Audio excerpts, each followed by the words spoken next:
మెథడాలజీలో విజయవంతం కావాలి అంటే పేపర్ 1 కానీ పేపర్ 2 కానీ పూర్తిగా రెండింటికి, అది social methodology, maths methodology, science methodology, ఈ 3 మెథడాలజీస్ని 6 పాఠ్యాంశాలుగా విభజించుకోండి. ఫస్ట్ ఆ 6 పాఠ్యాంశాలుగా చరిత్ర, స్వభావాలు, రెండవది ప్రణాళిక, 3 లక్ష్యాలు స్పష్టీకరణలు, 4 బోధనా పద్ధతులు, 5 TLM, 6 మూల్యాంకనం.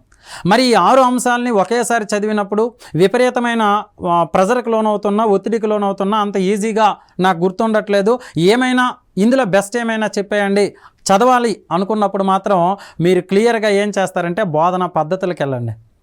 లక్ష్యాలు స్పష్టీకరణలు ముందుగా తీసుకోవద్దు. ఫస్ట్ బోధనా పద్ధతులు చదవండి, ఆ తర్వాత మూల్యాంకనం చదవండి, దీని తర్వాత TLM చదవండి.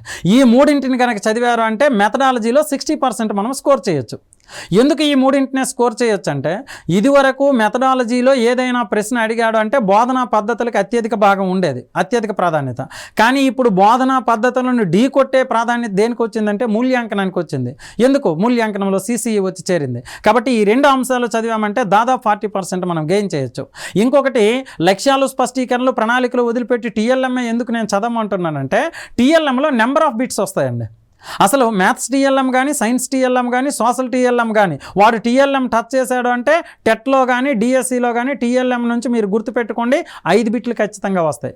సో బోధనా పద్ధతులు, మూల్యాంకనము, TLM, ఈ మూడింటినే నేను అత్యధికంగా చదవడం కష్టము అనుకున్న వాళ్ళు ఈ మూడింటికి ప్రాధాన్యత ఇవ్వండి. మూడింటి నుంచి కలిపి టెట్, DSCలో 10 మార్కులు అరౌండ్గా 10 బిట్లు ఖచ్చితంగా వచ్చేస్తాయి.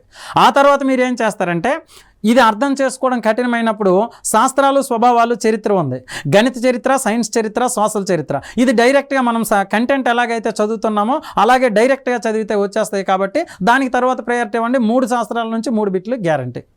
సో దీంతో పాటు మీరు ఇప్పుడు ఏం చేయగలరంటే 15 బిట్లు ఇప్పుడు మీ చేతుల్లో ఉన్నట్టే, ఈ 3 అంశాలు కనుక చేసుకున్నారంటే. అలా ప్రయత్నించండి.